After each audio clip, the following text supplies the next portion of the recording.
Hello guys, welcome back to our channel part 1 of Avatar The Lord of Warriors। Hello दोस्तों, आप सभी मेरे channel story tales को subscribe करना ना भूले और लाइक भर भर कर और शेयर ज़्यादा से ज़्यादा करें। चैप्टर 1, सच या साजिश। करीब आधी रात का समय था। अक्सर सफ़ेद बादलों से ढका रहने वाला सोमालिया साम्राज्य का नीला आसमान आज पूरी तरह से घने काले बादलों से ढका हुआ था। भारी गड़गड़ाहट के साथ लगातार बिजलियां कड़क रही थीं। माहौल काफी भयावह बना हुआ था, मानो साम्राज्य के ऊपर कोई भारी संकट मंडरा रहा हो। प्रजा भी काफी डरी सहमी हुई सी थी, क्योंकि आज से पहले किसी ने कभी भी इतने काले बादलों का इतना भयंकर मंजर नहीं देखा था। ऐसा लग रहा था मानो वे काले बादल कभी भी फट जाएंगे और उनसे हुए भयानक विस्फोट की चपेट में आकर सब कुछ खत्म हो जाएगा। वहीं शाही महल के भीतर महाराज नंदकुमार गंभीर चेहरे के साथ मन में उत्सुकता लिए अपने शयन कक्ष के सामने बेसब्री से चहलकदमी कर रहे थे। अंदर कमरे से किसी गर्भवती महिला के प्रसव पीड़ा की चीखें सुनाई दे रही थीं। वह महिला कोई और नहीं बल्कि महाराज नंदकुमार की पत्नी सुमित्रा थी। उस कमरे में राजमाता के साथ महल की कुछ दासियां भी रानी की देखभाल कर रही थी और बच्चे को जन्म देने में उसकी सहायता कर रही थीं। कुछ देर बाद अचानक कमरे में बच्चे की रोने की आवाज़ गूंज उठी, जिसके साथ ही राजा के अधीर चेहरे पर भी मुस्कान प्रकट हो गई। उनका दिल और तेजी से धड़कने लगा, उनकी धड़कनें पहले से भी ज़्यादा बेचैन हो गई। कुछ देर बाद राजमाता अपनी आंखों में विशेष चमक लिए दासियों के साथ कमरे से बाहर आईं। उनके चेहरे पर गर्व के भाव थे। ये देख राजा की खुशी भी चार गुनी हो गई। वह अनुमान लगा सकता था कि राजमाता अब उससे क्या कहने वाली थी। राजमाता के सामने आते ही उसने विनम्रतापूर्वक उन्हें प्रणाम किया और जवाब की प्रतीक्षा में अपनी अधीर आंखों से उनकी चमकती आंखों में देखने लगा। राजा की बढ़ती बेचैनी को देखते हुए राजमाता ने मुस्कुराते हुए कहा, बधाई हो राजन, तुम्हें पुत्र हुआ है। ये सुन राजा की खुशी का ठिकाना नहीं रहा। वह खुशी से झूम उठा और उसका रोम रोम ऊर्जा से भर गया। भगवान, तेरा लाख लाख शुक्रिया, आखिरकार तुमने मेरी वर्षों की मनोकामना पूरी कर ही दी। वह चीखा और अंदर कमरे की ओर भागा। अंदर उसकी बेहोश पत्नी के पास एक बहुत प्यारा बच्चा किलकारियां मारते हुए खेल रहा था। उसकी बड़ी बड़ी काली आंखों में सम्मोहित कर देने वाली अद्भुत चमक थी। राजा ने तुरंत बच्चे को गोद में उठा लिया और उसे चूमते हुए बोला, ओह हो मेरा नन्हा मुन्ना प्यारा राजकुमार, आखिरकार इतना इंतजार करवाने के बाद तुम अपने पिता के पास आ ही गए। फिर वह अपने बच्चे दुलारते हुए उसे प्यार करने लगा। बच्चा था भी बहुत अद्भुत। वह तो रो ही नहीं रहा था, बल्कि वह अपने पिता के साथ खेलते हुए किलकारियां मार रहा था। अचानक राजा की नज़र बच्चे के माथे पर गई और वह चौंक गया। बच्चे के माथे के बीचों बीच एक छोटा सा काला चिन्ह था, जो त्रिशूल की तरह लग रहा था। चिन्ह को देख राजा विस्मित भाव से सोचने लगा कि क्या भगवान ने उसके बेटे को किसी खास मकसद से धरती पर भेजा है। ये सोचकर राजा खुश हो गया। उसे लगा कि उसे बहुत भाग्यशाली पुत्र प्राप्त हुआ है, जो भविष्य में एक महान योद्धा बनेगा। अगले दिन नामकरण समारोह आयोजित किया गया था। महल के विशाल प्रांगण में ज्योतिषियों की सभा बुलाई गई थी, जिसमें शाही परिवार के सदस्यों के साथ साथ मंत्रिमंडल के सदस्य, अन्य राज्यों के राजा महाराजा और नामी गिरामी लोग आए हुए थे। इष्ट देवता की पूजा समाप्ति के बाद बच्चे की नामकरण प्रक्रिया शुरू हो गई थी और शाही परिवार के सभी सदस्य उत्सुक नजरों से ज्योतिषियों को देख रहे थे। पारिवारिक रीति रिवाजों के अनुसार शाही परिवार में बच्चों का नामकरण ज्योतिषियों के सुझाव पर ही किया जाता था। राजा अपने आसन पर गर्व से विराजमान था। उसके चेहरे पर विशेष चमक थी। वह उत्सुक नजरों से ज्योतिषियों को देख रहा था और वहीं पास में पालने झूला के अंदर बच्चे को लेटाया गया था। उसके हाथ में एक छोटा सा लकड़ी का खिलौना था, जिससे खेलते हुए वह किलकारियां मार रहा था। राजा की पत्नी बीमार होने की वजह से इस समारोह में शामिल नहीं हुई थी। अचानक राजा के चेहरे की अभिव्यक्ति बदल गई। उसने जब प्रमुख ज्योतिषी का चेहरा देखा तो वो उलझन में लग रहा था। ये देख राजा ने तुरंत पूछा, क्या बात है मान्यवर, आप इतनी उलझन में क्यों हैं? ऐसा कहकर वह गंभीर दृष्टि से प्रमुख ज्योतिषी की ओर देखने लगा। प्रमुख ज्योतिषी के चेहरे को देखकर शाही परिवार के सभी सदस्यों के चेहरे की चमक फीकी पड़ गई थी। तभी प्रमुख ज्योतिषी बड़बड़ाया, अनहोनी, नहीं, ऐसा नहीं हो सकता। उद्धरण चिन्ह। ये सुन राजा के साथ साथ वहां उपस्थित सभी लोग अचंभित हो गए। राजा ने तुरंत पूछा, मान्यवर ज्योतिषी जी, यह आप क्या बोल रहे हैं? आप मेरे बेटे के नामकरण समारोह में इस तरह के अशुभ शब्दों का प्रयोग क्यों कर रहे हैं? उद्धरण चिन्ह। कुछ देर की चुप्पी के बाद ज्योतिषी प्रमुख ने राजा को ठंडी नजरों से देखा और तेज स्वर में कहा, महाराज, इस बच्चे को मार दीजिए। ज्योतिषी जी, राजा जोर से चीखा और अपने आसन से उठ खड़ा हुआ और गुस्से में कांपने लगा। इसी के साथ सभा में सन्नाटा छा गया और माहौल थोड़ा गर्म हो गया। सभी प्रमुख ज्योतिषी को अचंभित नजरों से देखने लगे थे। सभा में उपस्थित किसी को भी समझ नहीं आ रहा था कि आखिर ज्योतिषी ने क्या सोचकर राजा के बच्चे की हत्या की बात की। क्या वह राजा के हाथों मरना चाहता है? राजा को गुस्से में देख राजमाता ने माहौल को ठंडा करने के लिए उसे इशारे में शांत रहने को कहा और ज्योतिषी प्रमुख की ओर देखकर बोली, मान्यवर ज्योतिषी जी, आप इस शुभ अवसर पर इस तरह की अशुभ बातें करके अपनी मौत को न्योता दे रहे हैं। क्या आप मरना चाहते हैं? ज्योतिषी प्रमुख ने घबराते हुए कहा, क्षमा राजमाता, मैं आप सभी को रुष्ट नहीं करना चाहता था, मैंने ऐसा इस बच्चे के भविष्य को देखकर कहा। ये सुन राजा अपने क्रोध पर नियंत्रण नहीं रख पाया और जोर से चीखा, ज्योतिषी जी, क्या आप कहना चाहते हैं कि मेरा बच्चा अशुभ है? ज्योतिषी डर गया। तभी राजमाता ने फिर से राजा से कहा, शांत राजन, शांत, आप इतने क्रोधित ना हो। ऐसा कहकर राजमाता ने ज्योतिषी की ओर इशारा किया और उसे आगे कहने को कहा। ज्योतिषी डरा हुआ था। उसने कांपते हुए स्वर में आगे कहा, राजमाता, राजा का बच्चा बहुत अशुभ है। ये सुन राजा ने अपनी मुट्ठियां कस ली। हालांकि उसने कुछ नहीं कहा, वह अपनी मां की वजह से विवश था। वहीं वहां उपस्थित सभी लोग आपस में बातें बनाने लगे थे। ज्योतिषी ने आगे कहा, राजमाता, मैं जहां तक इस बच्चे का भविष्य देख पा रहा हूं, मेरा सुझाव है कि इस बच्चे को जल्द से जल्द मार दिया जाए, वही ठीक होगा, क्योंकि ये बच्चा बहुत मनहूस है और अगर आप लोगों ने इसे नहीं मारा तो शाही परिवार के साथ साथ पूरे साम्राज्य पर भारी संकट आएंगे। ये बच्चा इतना मनहूस है कि इसकी मनहूसियत से इस राज्य पर इतने संकट आएंगे कि राज्य का खजाना तक खाली हो जाएगा। इतना ही नहीं, साम्राज्य में भूखमरी छा जाएगी, प्रजा के बीच असंतोष छा जाएगा, साथ ही साथ इसकी उपस्थिति से शुभ कामों में भी अपशगुन होने लगेगा। एक पल की चुप्पी के बाद उस ज्योतिषी ने फिर कहा, राजमाता, मुझे पता है कि आपको मेरी भविष्यवाणी पर विश्वास नहीं हो रहा होगा और आप क्रोधित हो रही होगी, लेकिन यकीन मानिए, मैंने वही कहा जो सच है। राजा का बच्चा वास्तव में अशुभ है। आपको यकीन ना हो तो मेरी दिव्य पुस्तक में देख लीजिए। मैं भविष्यवाणी में गलती कर सकता हूँ, लेकिन पूर्वजों से प्राप्त ये दिव्य पुस्तक कभी भी गलत भविष्यवाणी नहीं करती। राजमाता के साथ साथ किसी को भी ज्योतिषी के भविष्यवाणी पर विश्वास नहीं हो रहा था। हालांकि जब राजमाता ने ज्योतिषी के दिव्य पुस्तक को पढ़ा तो वह भी गंभीर हो गई। वो पुस्तक में बताई गई बच्चे के भविष्यवाणी को झुठला नहीं सकती थी। उन्हें इस दिव्य पुस्तक के बारे में अच्छे से पता था।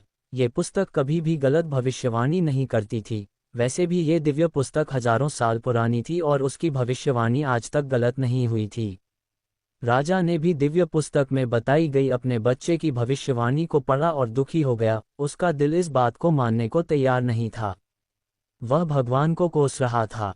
राजा और राजमाता का उतरा हुआ चेहरा देखकर वहां उपस्थित सभी लोग आपस में बातें बनाने लगे। क्या वास्तव में राजा का पुत्र अशुभ है? मैंने सुना कि उस बच्चे के माथे पर एक अजीब सा चिन्ह है। मैं इन गार्ग्य कुल के ज्योतिषियों से अच्छे से परिचित हूँ। इनकी भविष्यवाणी कभी भी गलत नहीं होती। ये तो बहुत बुरा हुआ। तो क्या अब राजा को अपने बच्चे को मारना ही पड़ेगा? उद्धरण चिन्ह। हाँ, राजा का कर्तव्य है कि वह अपने परिवार और प्रजा की देखभाल करें, इसलिए उसे ज्योतिषी की बात माननी चाहिए और अगर उसका बच्चा मनहूस है तो उसे मार देना चाहिए। तभी ज्योतिषी ने कहा, राजमाता, अब तो सच्चाई आपके आंखों के सामने है। मैंने उपाय बता दिया है, बाकी निर्णय लेना आप सभी के हाथ में है।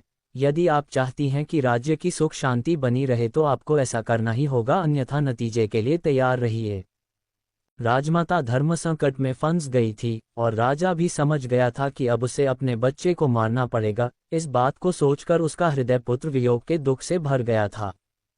उसने सोचा, रानी की तबीयत अब भी ठीक नहीं हुई है। अगर उन्हें इस बारे में पता चला तो निश्चित तौर पर वह सदमे में चली जाएगी। मुझे समझ नहीं आ रहा है कि मैं क्या करूं। बहुत देर की चुप्पी के बाद अंततः राजमाता ने फैसला ले लिया था। उन्होंने राजा को इशारा किया और खुद पर संयम रखने के लिए कहा। राजा ने ना चाहते हुए भी हामी भर दी थी, क्योंकि यह उसका कर्तव्य था। वैसे भी एक राजा के लिए उसके कर्तव्य से बड़ा और कुछ नहीं होता।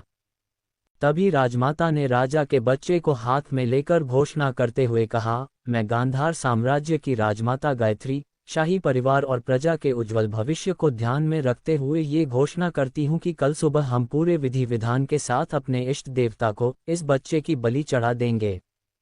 ये सुनकर राजा का हृदय गहरे अवसाद में डूब गया था। आज वह अपने जीवन के सबसे बड़ा दुख का सामना कर रहा था। कुछ देर बाद महल के भीतर लंबे समय की बेहोशी के बाद अंततः रानी को होश आ गया था। हालांकि अब भी उनका स्वास्थ्य ठीक नहीं था, लेकिन वह खुश थी। उन्हें सूचना मिल गई थी कि बाहर उनके बेटे का नामकरण समारोह चल रहा था, लेकिन वह इस बात से पूरी तरह से अनभिज्ञ थी कि वहां हो क्या रहा था। तभी वह दासी उस कमरे में आई जिसे कुछ देर पहले रानी ने बाहर नामकरण समारोह का हाल चाल लेने के लिए भेजा था।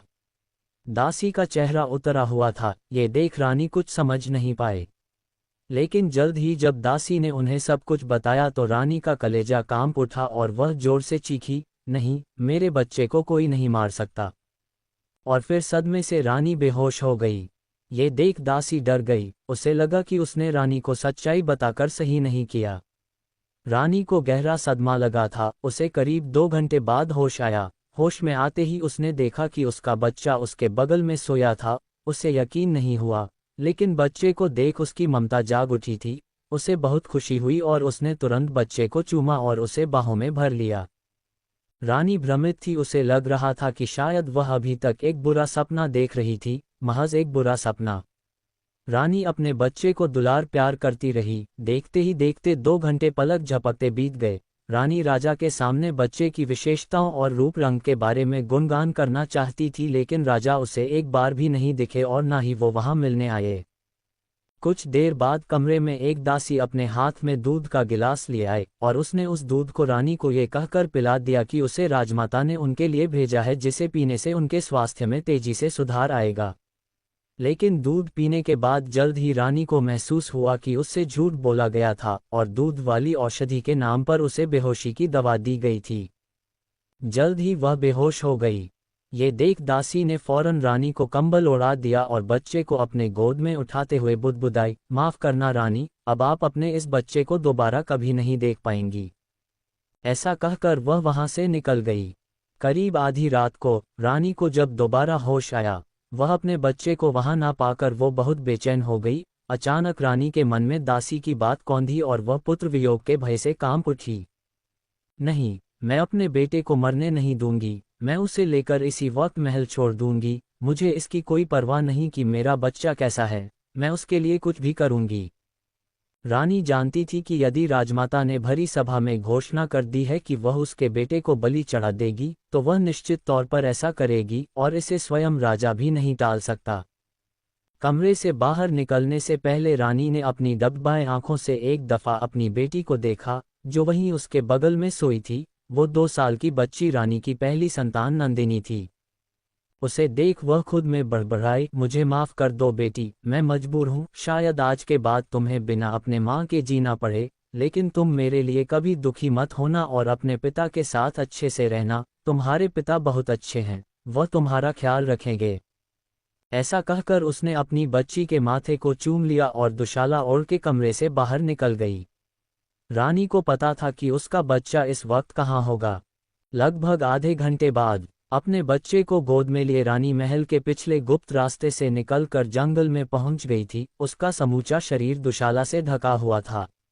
वह नंगे पांव थी और तेजी से दौड़ते हुए महल से दूर भाग रही थी।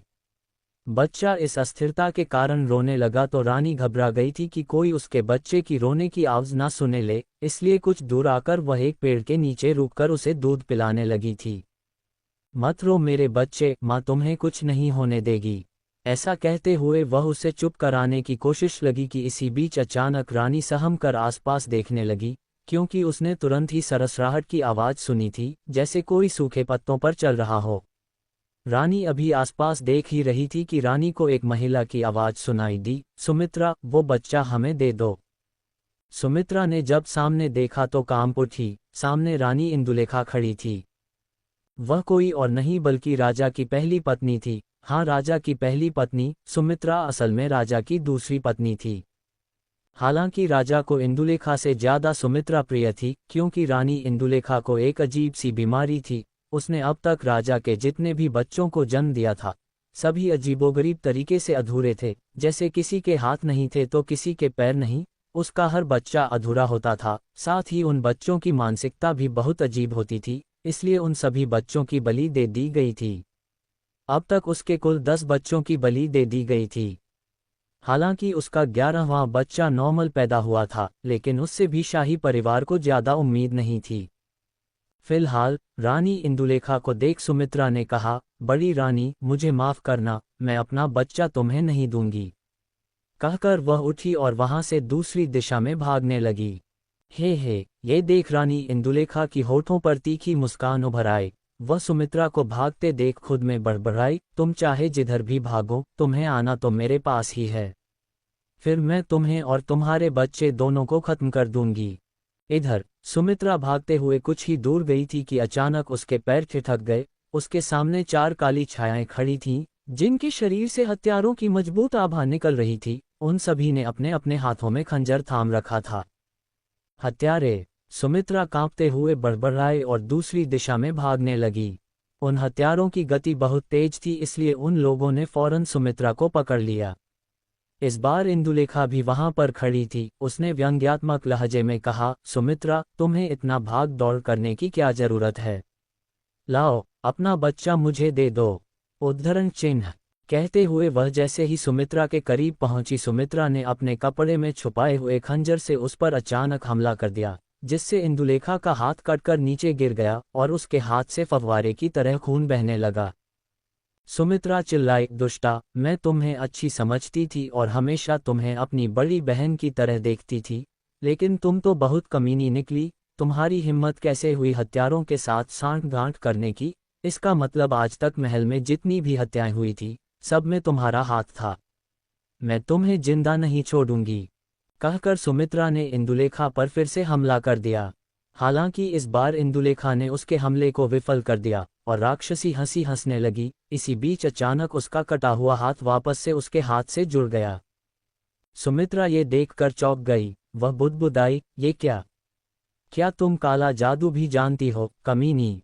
तुम आज तक सभी के सामने सती सावित्री बनी रही और उनकी आंखों में धूल झोंकती रही। उद्धरण चिन्ह। इंदुलेखा हंसने लगी और बोली, सुमित्रा, मैं वो राज हूं जिसको कोई नहीं जानता। अभी मेरे ऐसे ऐसे राज हैं जिसे कोई नहीं जानता। क्या तुम्हें पता है, ज्योतिषियों ने तुम्हारे बच्चे की जो भविष्यवाणी की थी वह गलत थी। असल में मैंने उन्हें गलत भविष्यवाणी करने के लिए बहुत बड़ी कीमत चुकाई थी। उद्धरण चिन्ह।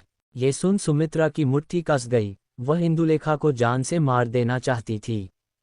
वह गुस्से में कांपने लगी थी। उसने पूछा, तुमने ऐसा क्यों किया? तुम मेरे बच्चे को क्यों मरवाना चाहती हो? इंदुलेखा हंसने लगी और बोली, क्योंकि तुम्हारा बच्चा मेरे बेटे से ज्यादा प्रतिभाशाली है। मैं आज यदि तुम्हारे बच्चे को नहीं मारूंगी तो कल को मेरा बेटा राज्य का अगला सम्राट कैसे बनेगा? कमीनी, तुम राज सिंहासन के लिए मेरे बेटे को मारना चाहती हो। मैं तुम्हारा ये सपना कभी पूरा नहीं होने दूंगी। मैं आज ही तुम्हारी सच्चाई सबके सामने ला दूंगी। कहकर वह महल की ओर भागने लगी। ये देख इंदुलेखा बोली, तुम मूर्ख हो, क्या तुम्हें लगता है कि मैं तुम्हें यहाँ से जीवित जाने दूंगी? ये कहकर उसने हत्यारों को उसे मार देने का आदेश दिया। उन सभी हत्यारों ने फौरन अपनी गति का इस्तेमाल किया और सुमित्रा को घेर लिया। सुमित्रा भले ही इस वक्त कमजोर हो गई थी, लेकिन वह इतनी भी कमजोर नहीं थी कि वह खुद की रक्षा न कर सके। उसे भी युद्ध कला के कई दांव पेंच आते थे। उसने तुरंत उन हत्यारों पर अपने खंजर से जानलेवा हमला कर दिया। शुरू में उसे थोड़ी कठिनाई हुई, लेकिन जल्द ही उसने उन चारों को मार गिराया। इंदुलेखा का काला चिट्ठा खोलने के लिए अब सुमित्रा जल्द से जल्द महल पहुंचाना चाहती थी, लेकिन उसकी दशा इस वक्त बिल्कुल भी ठीक नहीं थी और वह भागने की स्थिति में तो बिल्कुल भी नहीं थी। उसने तुरंत अपनी पोटली से एक ऊर्जावर्धक गोली निकाली और उसे निगल गई और फिर से भागने लगी। सुमित्रा जानती थी कि वह इंदुलेखा का सामना नहीं कर सकती है, क्योंकि इंदुलेखा को काले जादू का ज्ञान था और फिलहाल वह इतनी सक्षम भी नहीं थी कि वह उसका सामना कर सके।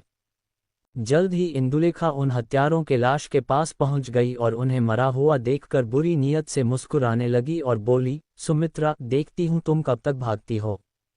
इतना कहकर वह एक मंत्र बुदबुदाने लगी। अचानक उसके शरीर से रोशनी की 4 ज्वालाएं निकली और उन लोगों में समा गई, जिससे वे सभी लाशें जीवित हो गया और इंदुलेखा के एक इशारे पर सुमित्रा के पीछे भागने लगी। वे चारों लाश योद्धा सुमित्रा के पास पहुंचकर उस पर हमला करने लगे। इंदुलेखा के नियंत्रण में आकर वे सभी लाशें बहुत शक्तिशाली हो गए थे। सुमित्रा ने उन पर बहुत हमला किया लेकिन वह चाहकर भी उन्हें छू तक ना सकी। मजबूरन उसे अपनी जान बचाने के लिए दूसरी दिशा में भागना पड़ा। वे लाश योद्धा अब भी उसके पीछे भाग रहे थे। पसीने से तरबतर दौड़ते दौड़ते सुमित्रा की सांस फूलने लगी थी। उसमें अब और भागने के लिए जान नहीं बची थी, लेकिन फिर भी वह अपने बच्चे को बचाने के लिए भागती रही और जल्द ही एक खाई के पास पहुंच गई, जिसके नीचे एक बहुत बड़ी नदी थी जिसमें दुनिया भर के खतरनाक जलजीव रहते थे। उन लाश योद्धाओं ने अब तक उसे चारों तरफ से घेर लिया था। इंदुलेखा भी वहां पहुंच गई थी। सुमित्रा के लिए आगे खाए और पीछे कुआं वाली स्थिति बन गई थी। तभी इंदुलेखा ने व्यंग्यात्मक लहजे में हंसते हुए कहा, सुमित्रा, तुम अपने मौत को स्वीकार क्यों नहीं कर लेती, ये जानते हुए कि तुम खुद की रक्षा नहीं कर सकती हो? क्यों इतनी भाग दौड़ कर रही हो? लाओ अपने बच्चों को मुझे दे दो, मैं उसे मारकर उसके रक्त और आत्मा से अपने बच्चे को शक्तिशाली बनाऊंगी। कहकर इंदुलेखा उसकी ओर बढ़ने लगी। सुमित्रा का गुस्से से खून खौल रहा था, लेकिन वह मजबूर थी। फिलहाल उसने जैसे ही देखा कि इंदुलेखा उसकी ओर आ रही है तो वह धीरे धीरे अपना कदम पीछे खींचने लगी। जल्द ही वह खाई के एकदम किनारे पर खड़ी थी और यदि अब उसने अपना कदम और पीछे खींचा तो वह नीचे गिर जाएगी। इंदुलेखा भी समझ गई थी कि इस तरह से सुमित्रा उसके हाथ नहीं आएगी, इसलिए वह गंभीर हो गई थी, क्योंकि उसे सुमित्रा का बच्चा चाहिए था। उसने फौरन अपने काले जादू का इस्तेमाल किया और अचानक जमीन को चीरते हुए कुछ काली बैलें बाहर निकलकर तेजी से सुमित्रा की ओर बढ़ने लगी।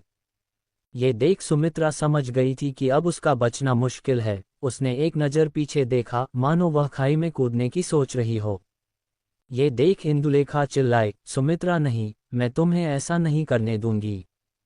कहते हुए वह उसकी ओर तेजी से दौड़ी, लेकिन उसके करीब पहुंचने से पहले ही सुमित्रा खाई में कूद चुकी थी। ये देख इंदुलेखा ने गुस्से में अपने दांत भींच लिए और उसकी मुट्ठियां कस गई। खाई में नीचे गिरते सुमित्रा को देखकर वह जोर से चिल्लाई, सुमित्रा, तुमने नीचे कूदकर अपनी मौत को खुद चुना है। तुम ये मत सोचना कि तुम जिंदा बच जाओगी। नदी के खूंखार राक्षसी जलजीव तुम्हें और तुम्हारे बच्चे को नोच खाएंगे। अब आगे क्या होने वाला है? क्या सुमित्रा खुद की और अपने बच्चे की जान बचा पाएगी? क्या वह कभी इंदुलेखा के काले राज का पर्दाफाश कर पाएगी? चैप्टर 2 बेचारा प्रलय। इंदुलेखा सुमित्रा के बच्चे को पाना चाहती थी ताकि वह उसे मारकर उसके रक्त और आत्मा से अपने कमजोर बेटे को ताकतवर बना सके। इसलिए जब उसने देखा कि सुमित्रा खाई में कूदने की योजना बना रही है तो वह घबरा गई थी और उसकी ओर तेजी से दौड़ते हुए भागने लगी थी, लेकिन उसके करीब पहुंचने से पहले ही सुमित्रा खाई में कूद चुकी थी। ये देख इंदुलेखा ने गुस्से में अपने दांत भींच लिए और उसकी मुट्ठियां कस गई। खाई में नीचे गिरती सुमित्रा को देखकर वह जोर से चिल्लाई, सुमित्रा, तुमने नीचे कूदकर अपनी मौत खुद चुनी है। तुम ये मत सोचना कि तुम जिंदा बच जाओगी। नदी के खूंखार राक्षसी जलजीव तुम्हें और तुम्हारे बच्चे को नोच खाएंगे। इंदुलेखा किसी भी हाल में सुमित्रा को जीवित बचकर नहीं जाने देना चाहती थी और इसलिए इससे पहले कि सुमित्रा नदी में गिरकर उसकी नजरों से गायब हो, वह एक मंत्र बुदबुदाने लगी। अचानक उसके हथेली पर एक रोशनी चमकी और उसके हाथ में एक जहरीली सुई प्रकट हो गई, जिससे उसने तेजी से सुमित्रा पर हमला कर दिया। वो जहरीली सुई सीधे सुमित्रा के पीठ में जा लगी, जिससे सुमित्रा कराह उठी। ये देखकर इंदुलेखा बेरहमी से हंसने लगी और बोली, सुमित्रा, यदि तुम किसी तरह नदी के खूंखार जीवों से बच भी गई तो भी तुम ज्यादा समय तक जीवित नहीं रह पाओगी। वो जहर पल पल तुम्हें कमजोर करता जाएगा और फिर एक समय ऐसा आएगा कि तुम मारी जाओगी। देखते ही देखते सुमित्रा नदी में गिरकर उसकी आंखों से ओझल हो गई। 18 वर्षों बाद। इस घटना के 18 वर्षों बाद सोमालिया साम्राज्य से दूर एक छोटा सा प्रांत, चित्रकूट, फूलों से भरी खूबसूरत वादियों, बड़ी बड़ी घाटियों और दूर दूर तक फैली जंगली पर्वतीय श्रृंखलाओं से भरा एक ऐसा सुंदर क्षेत्र जो स्वर्ग से कम नहीं, क्योंकि जहां उसका एक हिस्सा बर्फीली पर्वतीय श्रृंखलाओं से भरा पड़ा है, वहीं दूसरा हिस्सा बड़ी बड़ी झीलों, नदियों, हरे भरे मैदानों, चट्टानी पहाड़ों जैसे प्राकृतिक सौंदर्यों से परिपूर्ण विशाल घने जंगलों के रूप में फैला हुआ है। यहाँ की सुंदरता इतनी गजब की है कि यहाँ पर रहने वाले लोग धरती पर होकर भी स्वर्ग की अनुभूति करते हैं। लेकिन यहाँ के जंगल जितने मनमोहक हैं उतने ही खतरनाक भी, क्योंकि यहाँ के जंगलों में रहते थे दुनिया भर के खूंखार और अजीबोगरीब जानवर, जिन्हें देखने भर से लोगों के रोंगटे खड़े हो जाते थे। और इसी जंगल के एक हिस्से में फिलहाल कुछ युवा शिकारी खड़े थे, जिनमें 15 लड़के और 8 लड़कियां थे। वे सभी अग्नि संप्रदाय के शिष्य थे। अग्नि संप्रदाय चित्रकूट के कुछ प्रमुख प्रशिक्षण संप्रदायों में से एक था। वे सभी लोग अपने बाकी के साथियों का इंतजार कर रहे थे। तभी उनमें से एक लड़का, जिसका नाम अभिजीत था, उसने नागभान सिकोड़ते हुए कहा, ये प्रलय और बाकी के लोग कहाँ मर गए, आज उन्हें शिकार पर नहीं जाना क्या? उस लड़के ने अभी इतना कहा ही था कि तभी उन्हें दूर से एक लड़का भागते हुए अपनी तरफ आते हुए दिखाई दिया, जिसने अपने माथे पर लाल कपड़े की पट्टी बांध रखी थी। उस लड़के को देख उन सभी के चेहरे पर व्यंग्यात्मक मुस्कान उभर आई। तभी उनमें से नीले गाउन वाली लड़की ने व्यंग्य करते हुए कहा, लो, नाम लिया और शैतान हाजिर। ये सुन सभी ठहाका मारकर हंसने लगे। तभी वह लड़का उन लोगों के पास पहुंच गया और आत्मा उपहास के भाव में सिर का बाल खुजाते हुए बोला, माफ करना दोस्तों, आज जाने में थोड़ी देर हो गई। हाँ हाँ, रहने दो, वैसे भी कौन सा तुम रोज रोज समय पर आ जाते हो? नीले गाउन वाली लड़की ने उपहास करते हुए कहा। नीले गाउन वाली लड़की का बात सुनकर वह लड़का कुछ नहीं बोल पाया और अभी अभी उसी के तुरंत बाद आई श्रेया नाम की एक लड़की के पास चला गया और उससे बातें करने लगा। ये नौजवान लड़का जो अभी अभी आया है, उसका नाम प्रलय है, जो और कोई नहीं बल्कि सुमित्रा का बेटा है, जिसे रानी इंदुलेखा मारना चाहती थी। अब वह 18 साल का हो चुका है, लेकिन बेचारे की किस्मत थोड़ी सी खराब है। नहीं नहीं, कुछ ज्यादा ही खराब है। 18 साल पहले उस रात उस नदी में गिरने के बाद सुमित्रा किसी तरह बच तो गई थी, लेकिन इंदुलेखा ने जो उस पर जहरीले सुई से वार किया था, उसमें मौजूद जहर उसके पूरे शरीर में फैल गई थी, जिससे वक्त के साथ उसकी जीवन शक्ति कमजोर होती चली गई थी। हालांकि चित्रकूट में आने के बाद सुमित्रा की मुलाकात एक ऐसे बूढ़े वैद्य से हुई थी, जिसने उसे एक खास तरह की औषधि दी थी, जो उसके शरीर में मौजूद जहर को खत्म तो नहीं कर सकती थी, लेकिन उसके असर को रोक सकती थी। प्रतिदिन उस औषधि का इस्तेमाल करते हुए सुमित्रा लगभग 13 सालों तक अच्छी तरह से जीती रही, लेकिन 5 साल पहले अचानक सुमित्रा के स्वास्थ्य में तेजी से गिरावट आए और वह इतनी बीमार हो गई कि गहरी नींद में चली गई। चेतना की एक ऐसी अवस्था जिसमें वह जीवित तो रह सकती थी, लेकिन उसे दोबारा होश आएगा या नहीं, इसकी कोई संभावना नहीं। पिछले 5 सालों से सुमित्रा गहरी नींद में थी और शायद वह बहुत पहले ही मर जाती यदि प्रलय नहीं होता। प्रलय पिछले 5 सालों से अपनी मां के शरीर को जीवित रखने के लिए उन्हें हर हफ्ते एक खास तरह की औषधि पे पिला रहा था, जो न सिर्फ उनके शरीर में मौजूद जहर को रोक रहा था, बल्कि उनके शरीर में जीवन शक्ति को भी बरकरार रखने में मदद कर रहा था। प्रलय ने अपनी मां को बहुत से वैद्यों को भी दिखाया, लेकिन कोई भी उन्हें ठीक नहीं कर सका। सभी का एक ही कहना था कि उनके शरीर में मौजूद जहर से उनका दिमाग संक्रमित हो गया है और अब वह तभी ठीक हो सकती हैं जब उनके शरीर से वो जहर पूरी तरह से खत्म हो जाए। लेकिन ना तो प्रलय को उस जहर का तोड़ पता था और ना ही आज तक कोई भी वैद्य उसे उस जहर का तोड़ बता पाया। हाँ, एक बार एक वैद्य ने उसे बताया था कि यदि वह अपनी मां को सफ़ेद स्वर्गीय रक्त पौधे का रस पिला दे तो वह ठीक हो जाएंगी, क्योंकि सफ़ेद स्वर्गीय रक्त पौधा एक खास तरह का दुर्लभ औषधि था जो 1000 सालों तक सूर्य और चंद्रमा के ऊर्जा को अवशोषित करके बढ़ता था। उसमें इतनी शक्ति होती थी कि वह दुनिया के किसी भी बीमारी को ठीक कर सकता था और खतरनाक से खतरनाक जहर को जड़ से खत्म कर सकता था। प्रलय ने सफ़ेद स्वर्गीय रक्त पौधा का बहुत खोज किया, लेकिन वो दुर्लभ पौधा उसे कहीं नहीं मिला। हाँ, उसे कुछ ऐसे मायावी जंगलों का नाम पता है जहां उसे सफ़ेद स्वर्गीय रक्त पौधा मिल सकता था, लेकिन वे जगहें बहुत खतरनाक थीं और फिलहाल वह इतना सक्षम नहीं था कि वह उस तरह के मायावी जंगलों में जाकर उस पौधे की खोज कर सके। प्रलय को अपनी मां से बहुत प्रेम था वह उन्हें दोबारा ठीक करने के लिए कुछ भी करने को तैयार था। लेकिन वह बहुत कमजोर था।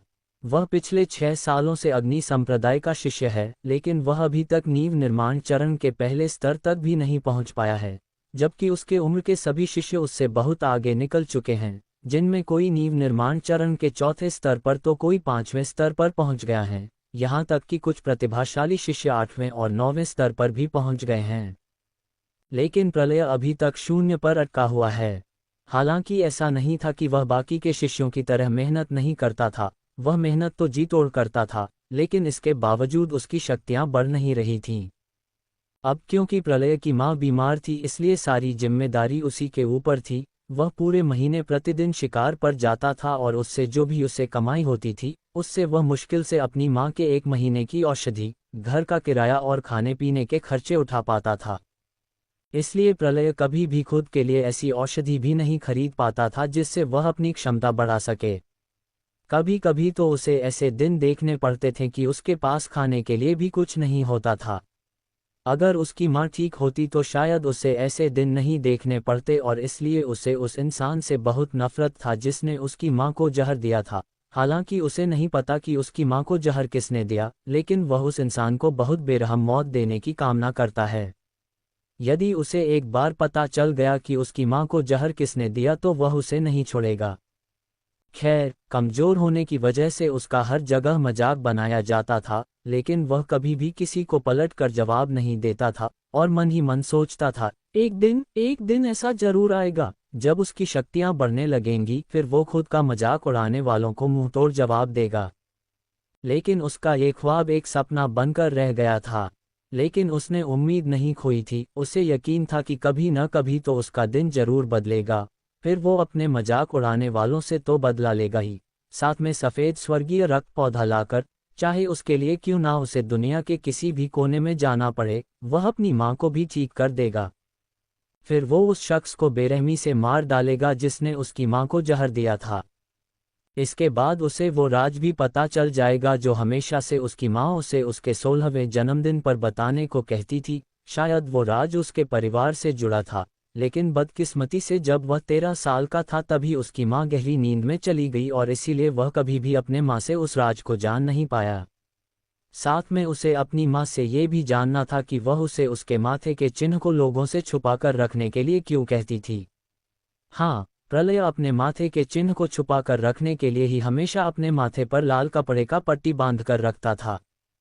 खैर, फिलहाल प्रलय के आने के बाद वे सभी जिन लोगों का इंतजार कर रहे थे, वे लोग भी वहां पर आ गए थे और अब वे सभी लोग शिकार के लिए आगे बढ़ने लगे थे। अभी अभी जो 4 लोग आए थे, उनमें एक लड़की थी और बाकी के 3 लड़के थे। वो लड़की जो अभी अभी आई थी, उसने सफ़ेद गाउन पहना हुआ था और वह नींव निर्माण चरण के 5वें स्तर पर थी। उसका नाम सुप्रिया था और वह काफ़ी खूबसूरत होने के साथ काफ़ी अभिमानी लड़की थी। वहीं उन तीनों लड़कों में से 2 लड़के नींव निर्माण चरण के चौथे स्तर पर थे, जबकि वह तीसरा लड़का जिसका बाल नीले रंग का था वह 6ठे स्तर पर था और वही इस शिकार समूह का लीडर था जिसका नाम कुणाल था। सुप्रिया कुणाल के बगल में चल रही थी और उसकी निगाहें प्रलय पर टिकी हुई थीं। अचानक उसने नाक भान सिकोड़ते हुए कहा, मैंने कई बार कहा है कि जब भी शिकार पर जाया करो तुम लोग थोड़े धन के लोगों को ले लिया करो, ये कैसे कैसे लोगों को ले लिया है। सुप्रिया के बात पर किसी ने भी कोई जवाब नहीं दिया, सभी चुप थे और आगे बढ़ते हुए प्रलय को घूर रहे थे। ये देख सुप्रिया ने कहा, तुम लोग इस तरह के कमजोर लोगों को लेकर जाओगे तो मैं तुम लोगों के साथ शिकार पर नहीं जाऊंगी। प्रलय की धड़कनें जोर से धड़क रही थी, उसके कमजोर होने की वजह से एक तो कोई भी समूह उसे अपने साथ शिकार पर नहीं ले जाता था और अब वो समूह भी उसे निकालना चाहता था जिनके साथ वह पिछले 4 सालों से शिकार पर जा रहा था। अगर ये समूह भी उसे शिकार पर नहीं ले जाएगा तो वह पैसे कैसे कमाएगा, और यदि वह पैसे नहीं कमा पाया तो वह अपनी मां की औषधि नहीं खरीद पाएगा और उसकी मां मर जाएगी। तभी कुणाल ने सुप्रिया को शांत कराते हुए कहा, शांत हो जाओ सुप्रिया, वो भले ही कमजोर है लेकिन वो बेकार नहीं।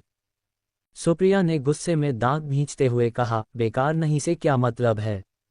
वो तो नींव निर्माण चरण के पहले स्तर के जानवरों का भी सामना नहीं कर पाता है। आखिर हम इस तरह के लोगों को क्यों ले जा रहे हैं? और तुम लोगों को पता है न कि आज हम सभी शिकार पर जिस इलाके में जा रहे हैं, वहां पर बहुत खतरनाक जानवर रहते हैं, क्या वो हमारी मदद कर पाएगा? देखना कहीं ऐसा नौबत ना आ जाए कि हमें ही उसे बचना पड़े। मैं तो कहूंगी कि इसे घर भेज दो। कुणाल एक सहानुभूतिपूर्ण युवक था, वह प्रलय की परिस्थितियों से अवगत था, इसलिए वह उसे कभी भी शिकार पर ले जाने से मना नहीं करता था ताकि वह कुछ पैसे कमा सके। सुप्रिया के बात पर उसने कहा, सुप्रिया, तुम उसकी चिंता मत करो और अपने लक्ष्य पर ध्यान दो, हम बस अपने मंजिल के करीब पहुंच गए हैं। ये सुन प्रलय के दिल को ठंडक मिली और उसने मन ही मन लीडर कुणाल को धन्यवाद किया। वह बड़बड़ाया, लीडर, मैं आपका एहसान कभी नहीं भूलूंगा, आपने मेरी बहुत मदद की है। अगर आप नहीं होते तो शायद आज मेरी माँ जिंदा नहीं होती। वैसे उनमें कोई और भी था जो प्रलय के प्रति सहानुभूति रखता था, और वो कोई और नहीं बल्कि श्रेया थी, जो इस वक्त प्रलय के साथ साथ चल रही थी। श्रेया नींव निर्माण चरण के तीसरे स्तर पर थी। वह भी हमेशा प्रलय की मदद करती थी। खैर, जल्द ही सभी उस जगह पर पहुंच गए थे जहां के लिए वे लोग निकले थे। वहां पर ढेर सारे खूंखार भेड़िया थे और उनमें जो सबसे शक्तिशाली था वह नींव निर्माण चरण के 7वें स्तर पर था। वे सभी लोग उन पर टूट पड़े और कुछ ही देर में उन सभी ने उन जानवरों को मार गिराया। इसके बाद सभी एक जगह पर इकट्ठा होकर अपना अपना तारीफ करने लगे। सभी अपने अपने बारे में बता रहे थे कि उन लोगों ने कितने जानवरों का शिकार किया। सभी ने अच्छे खासे जानवरों का शिकार किया था। वहीं प्रलय निराश खड़ा था, उसके हाथ में पहले स्तर के भेड़िए का मुट्ठी के आकार का एक लाल कोर था, जिसे देखते हुए वह खुद में बड़बड़ाया, ऐसे अगर 10 मिल जाए तो भी मैं माँ के लिए 1 महीने की औषधि भी नहीं खरीद पाऊंगा और मुझे तो सिर्फ एक ही मिला है, वो भी इसे हासिल करने में मैं बहुत जख्मी हो गया हूँ। प्रलय का दाहिना कंधा बहुत बुरी तरह से जख्मी हो गया था, जिससे लगातार खून बह रहा था। ये देख श्रेया भागते हुए उसके पास आए और बोली, तुम फिर से जख्मी हो गए, मैंने तुम्हें कई बार समझाया है ना कि जल्दबाजी मत किया करो, देखो तो तुम्हारे कंधे से कितना खून बह रहा है। कहते हुए उसने प्रलय को एक औषधीय गोली दिया जिसे खाकर जल्द ही प्रलय का जख्म भर गया और वह फिर से ठीक हो गया। उसने इसके लिए श्रेया को शुक्रिया अदा किया। इस पर श्रेया उससे बोली, अगली बार शिकार के लिए इतना लापरवाह मत होना, मेरे पास और औषधि नहीं है, मेरे पास एक ही थी जो मैंने तुम्हें दे दी। तभी प्रलय ने उससे पूछा, श्रेया, तुमने कितने जानवरों का शिकार किया? ये सुन श्रेया निराश हो गई और बोली, मैं एक भी शिकार नहीं कर सकी, मैंने एक 4थे स्तर के जानवर पर बहुत हमला किया लेकिन वह जब मरने वाला था तभी भाग गया। उद्धरण चिन्ह। तभी सभी की नज़र सुप्रिया पर चली गई। सुप्रिया ने उस नींव निर्माण चरण के 7वें स्तर के भेड़िए को मार दिया था और इस समय उसके हाथ में 7वें स्तर का एक चमचमाता हुआ लाल कोर था। सभी उस कोर को लालच भरी नजरों से देख रहे थे। जाहिर था उनमें से किसी ने भी आज तक 7वें स्तर के जानवर का कोर नहीं देखा था। उस कोर को लेकर इस समय सबसे ज्यादा लालच प्रलय की आंखों में दिखाई दे रही थी। वह सोच रहा था कि यदि वह कोर उसे मिल जाती तो वह उसे बेचकर बहुत सारे पैसे कमा लेता, जिससे वह आसानी से अपनी मां के लिए 4-5 महीने का औषधि खरीद लेता। प्रलय ने सोचा, सुप्रिया एक बड़े घराने की लड़की है, उसके पास ढेर सारे कीमती खजाने हैं, खासकर उसका नीले हैंडल वाला खंजर, वह बहुत खतरनाक है। सुप्रिया उसी के बदौलत बड़े स्तर के जानवरों का आसानी से शिकार कर पाती है। उसका वह खंजर बहुत कीमती है। मैं तो सपने में भी उतना महंगा खंजर ना खरीद पाऊं। काश कि मेरे पास भी एक वैसा खंजर होता तो मैं आसानी से दूसरे स्तर के जानवरों का शिकार कर पाता। खैर, जल्द ही वे सभी संप्रदाय के लिए वापस लौटने लगे थे। लेकिन कुछ दूरी तय करने के बाद अचानक सभी की आंखें चमक उठी। सामने नींव निर्माण चरण के 10वें स्तर का एक लहूलुहान जख्मी जंगली सुअर खड़ा था, जो शायद किसी खूंखार जानवर से लड़ाई करके इतना जख्मी हो गया था। वह इतना जख्मी था कि उसे नींव निर्माण के पहले स्तर का योद्धा भी आसानी से मार सकता था। उस जानवर को देखकर सभी की आंखों में लालच भर गई। सभी को अपनी आंखों में 10वें स्तर का कोर दिखाई देने लगा था। और फिर क्या था, सभी लोग अपना अपना हथियार लेकर उस जानवर की ओर दौड़ पड़े। उस जानवर ने जब इतने सारे लोगों को अपनी तरफ आते हुए देखा तो वह अपनी जान बचाने के लिए भागने लगा और भागते हुए एक छोटी सी पहाड़ी की तलहटी में पहुंच गया और बिना देरी के एक गुफा में घुस गया, जिसका प्रवेश द्वार हरी जंगली बेलों से ढका हुआ था। सुप्रिया चिल्लाई, उसका पीछा करो, वो बहुत कमजोर है, हम सभी उसे आसानी से मार सकते हैं। सभी लोग फौरन अपने अपने हथियार से गुफा के प्रवेश द्वार पर उगे बेलों को साफ करने लगे और जल्द ही वे सभी उस गुफा में घुस गए और दौड़ते हुए अंदर जाने लगे कि तभी सभी ने कुछ अजीब सा महसूस किया, मानो वहां उनका दम घुटने लगा हो।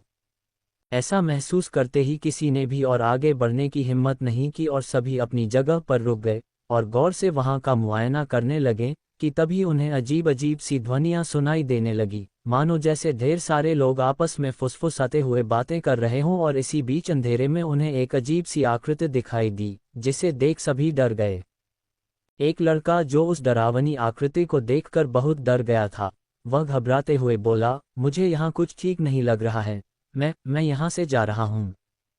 कहकर वह दौड़ते हुए वापस जाने लगा, लेकिन इससे पहले कि वह गुफा से बाहर जा पाता, अचानक एक अदृश्य शक्ति ने उस पर हमला कर दिया, जिससे उस लड़के का शरीर पलक झपकते ही अनगिनत टुकड़ों में कट गया और मौके पर ही उसकी मौत हो गई। ये दिल दहला देने वाला मंजर देखकर सभी के रोंगटे खड़े हो गए और उनके माथे से ठंडे पसीने छूटने लगे। तभी वहां पर किसी के हंसने की खौफनाक आवाज गूंजने लगी, जिसे सुनकर सभी लोग बहुत ज्यादा डर गए। है, अब शुरू होगा मौत का सिलसिला, कहकर वह अदृश्य आवाज फिर से हंसने लगी। है, अब आगे क्या होने वाला है? आखिर क्या था उस गुफा में? क्या वे सभी उस अदृश्य शक्ति से अपनी जान बचा पाएंगे या उसके हाथों मारे जाएंगे? जानने के लिए पढ़ते रहिए। चैप्टर 3, मौत का सिलसिला। सभी लोग जब शिकार करके संप्रदाय के लिए वापस लौटने लगे थे, तभी रास्ते में उन्हें एक लहूलुहान जख्मी सुअर दिख गया था, जो कि नींव निर्माण चरण के 10वें स्तर का जानवर था। और क्योंकि 10वें स्तर के जानवर का कोर बहुत ज्यादा कीमती होता था, इसलिए कोई भी इस मौके को हाथ से नहीं जाने देना चाहता था और सभी उसका पीछा करने लगे थे। पीछा करते करते वे सभी एक रहस्यमयी गुफा में आ गए थे, जहां आकर उन सभी का सामना एक अदृश्य शक्ति से होता है। अब आगे उस अदृश्य शक्ति ने जैसे ही कहा कि अब मौत का सिलसिला शुरू होने वाला है, तो उसकी बात सुनकर सभी बहुत ज्यादा डर गए थे और उनके माथे से ठंडे पसीने छूटने लगे थे। तभी लीडर कुणाल ने हिम्मत करके उस अदृश्य शक्ति से पूछा, आप कौन हैं? और आप हम सभी से क्या चाहते हैं? लीडर कुणाल की आवाज कांप रही थी, वह बहुत घबराया हुआ था। है, उस अदृश्य शक्ति ने बेरहमी से हंसते हुए कहा, मुझे तुम लोगों का खून और आत्मा चाहिए। है, ये सुन सभी कांपने लगे। तभी उस अदृश्य शक्ति की आवाज फिर एक बार गूंजी, मौत का सिलसिला शुरू होता है अब। उस अदृश्य शक्ति के इतना कहते ही वहां पर एक फॉर्मेशन सक्रिय हो गया और इससे पहले कि कोई कुछ समझ पाता, वहां पर हरे रंग का धुंधला कोहरा फैलने लगा और देखते ही देखते कुछ ही पलों में उस कोहरे ने सभी को खुद में ढक लिया। अचानक कोहरे में मौत की दर्दनाक चीखें गूंजने लगी। कोहरे में कोई रहस्यमयी शक्ति उन सभी को बेरहमी से मारने लगी थी। पहले वो उन पर हमला कर रही थी, फिर उन्हें जख्मी करके उनके शरीर से सारा खून पी जा रही थी और फिर उनकी आत्मा को भी चूस ले रही थी। एक के बाद एक लोगों के मरने की चीखें सुनकर सभी बहुत ज्यादा घबरा गए थे। प्रलय, जो कि एक और डरा सहमा खड़ा था, उसने खतरे को महसूस करके पास खड़ी श्रेया का हाथ जोर से थाम लिया और उसे सांत्वना देने लगा कि उसे खुद पर काबू रखना चाहिए, उसे कुछ नहीं होगा। श्रेया बहुत ज्यादा डरी हुई थी और रोते हुए बोल रही थी, रस्ट फेस, मुझे यहाँ नहीं आना चाहिए था। अब मैं भी मारी जाऊंगी। मैं अपनी माँ बाप की इकलौती संतान हूँ। अगर मैं मर गई तो वे मेरे बगैर कैसे जिएंगे? कहते हुए वह रोने लगी। श्रेया की बातें सुनकर प्रलय का दिल भी कड़वा हो गया था। उसे भी इस वक्त यहाँ आने पर बहुत पछतावा हो रहा था। वैसे तो पिछले 4 सालों में वह शिकार के दौरान कई बार मरते मरते बचा था, लेकिन उसका कभी भी ऐसी खतरनाक स्थिति से सामना नहीं हुआ था। इस बार तो उसे खुद भी भरोसा नहीं था कि वह यहाँ से जिंदा बाहर जा पाएगा या नहीं। अगर वो मर गया तो उसकी बीमार माँ का क्या होगा? अचानक उसकी मुट्ठियां कस गई और उसने दृढ़ निश्चय भाव से सोचा, नहीं, मैं यहाँ मर नहीं सकता। मुझे किसी भी हाल में यहाँ से बाहर निकलना होगा। मुझे अभी अपने माँ को ठीक करना है, और तो और मुझे उस हत्यारे को भी मारना है जिसने मेरी माँ को जहर दिया। साथ में मुझे माँ से अपने परिवार के बारे में भी जानना है। वह अभी सोच ही रहा था कि तभी श्रेया चीख उठी। प्रलय ने जब उसकी ओर देखा तो वह सहम गया। श्रेया नीचे गिरी हुई थी और उसके ऊपर एक ताज़ा कंकाल पड़ा था, मानो अभी अभी उस कंकाल से उसके मांस को अलग किया गया हो। प्रलय ने फौरन उस कंकाल को दूर फेंक दिया और श्रेया को उठने में मदद किया। उन दोनों ने उस कंकाल को गौर से देखा और उसके ऊपर लिपटे कपड़े को देखकर उन्हें समझने में देर नहीं लगा कि वो कंकाल किसका था। ये उसी नीले गाउन वाली लड़की का कंकाल था जो प्रलय को देखकर सुबह ताने मार रही थी। उस कंकाल को देखकर दोनों घबरा गए थे। तभी उन्हें दूर से एक खूनी आकृति तेजी से अपनी तरफ बढ़ती हुई दिखाई दी। वो आकृति एक बड़े से भूतिया चेहरे का था, जो आकार में काफी बड़ा था और बहुत डरावना लग रहा था। उसकी आंखें काली थीं और बहुत खौफनाक लग रही थी। उस आकृति का कोई शरीर नहीं था, बल्कि वह एक धुएं के रूप में था और लाल धुआं छोड़ते हुए तेजी से उनकी तरफ बढ़ रहा था। उस आकृति को देख दोनों सावधान हो गए और अपना कदम पीछे खींचने लगे। उस खूनी आकृति से हत्या की मजबूत आभा निकल रही थी। वह जैसे ही उन दोनों के करीब पहुंचा, उन दोनों को अपने ऊपर दबाव महसूस होने लगा, मानो कोई शक्ति उन्हें चारों तरफ से दबाने लगी हो, जिससे अचानक उनके नाक, कान और मुंह से खून बहने लगा। उस डरावनी खूनी आकृति के इतने खतरनाक उपस्थिति से उन दोनों की रूह कांप उठी, और इससे पहले कि वे दोनों कुछ भी समझ पाते, उस खूनी चेहरे ने अपना बड़ा सा मुंह खोल लिया और उन दोनों के खून को अपने मुंह में खींचने लगा, जिससे उन दोनों के शरीर से तेजी से ढेर सारा खून निकलकर उस डरावनी आकृति के मुंह में जाने लगा। दोनों समझ गए कि अगर ऐसा ही चलता रहा तो कुछ ही पलों में उन दोनों का हाल भी वैसा ही हो जाएगा जैसा कि उस नीली गाउन वाली लड़की का हो गया था। इसलिए उन दोनों ने मौका देखकर तुरंत उस आकृति पर अपने खंजर से हमला कर दिया, और जैसे ही उनका खंजर उस खूनी आकृति को लगा, वो खूनी आकृति वहां से गायब हो गई। ये देख वे दोनों चौंक गए और आसपास चारों तरफ देखते हुए सोचने लगे कि वह खूनी आकृति आखिर कहाँ चली गई। लेकिन वह आकृति उन्हें दोबारा दिखाई नहीं दी, और इसके कुछ ही देर बाद वहां से कोहरा छंटने लगा और देखते ही देखते सब कुछ स्पष्ट हो गया। कोहरा आने के पहले वहां पर 26 लोग थे, लेकिन अब वहां पर सिर्फ 11 लोग ही जिंदा बचे थे और बाकी सभी कंकाल में बदल गए थे। प्रलय ने देखा कि जिंदा बचे हुए 11 लोगों में सुप्रिया, लीडर कुणाल और भी कुछ लोग थे जिन्हें वह अच्छे से जानता था। खैर, वे सभी लोग अभी ढंग से चैन की एक सांस भी नहीं ले पाए थे कि तभी वहां पर तेज रोशनी चमकी और एक बड़ी सी पत्थर की मूर्ति प्रकट हो गई, जो एक बड़े सिंहासन पर बैठी हुई थी। उस मूर्ति के चेहरे पर डरावनी मुस्कान थी और उसकी आंखें लाल रंग में चमक रही थी। उस मूर्ति के ठीक सामने एक बड़ा सा गोलाकार मंच था, जिसके पास एक कठपुतली खड़ी थी, जिसने अपने हाथ में एक धारदार तलवार पकड़ रखी थी। नजारा ऐसा था मानो जैसे वह कठपुतली अपने इष्ट देवता के लिए किसी की बलि चढ़ाने के लिए तैयार खड़ी हो, बस इंतजार था तो उसे एक बलि के बकरे का। अचानक उस बलि के मंच के इर्द गिर्द 5 अग्नि ज्वालाएं हवा में तैरते हुए जलने लगी। ये देख वे सभी लोग घबराहट में मन ही मन सोचने लगे कि अब क्या होने वाला है। किसी को भी इस वक्त कुछ भी समझ नहीं आ रहा था कि आगे उनके साथ क्या होगा। सभी घबराहट में अपना अपना दिल थामे खड़े थे। वहां पर जो कुछ भी हो रहा था सब उनके सोच से भी अधिक डरावना था। तभी उस कठपुतली ने, जो बलि के मंच के पास खड़ी थी, उसने तलवार को मंच पर रख दिया और उस विशालकाय मूर्ति के सामने जाकर घुटने टेककर अपना सिर झुका दिया। उस कठपुतली के ऐसा करते ही वहां पर मरे हुए लोगों के जितने भी कंकाल थे, सभी जाग गए। ये देख सभी और ज्यादा घबरा गए। वे सभी कंकाल उठकर उस पत्थर के मूर्ति के सामने जाकर उस कठपुतली की तरह घुटने टेककर सिर झुकाने लगे। अभिजीत नाम का लड़का जो सुप्रिया के बगल में खड़ा था, वह इस दृश्य को देखकर घबराहट में बड़बड़ाया, पता नहीं ये सब क्या हो रहा है।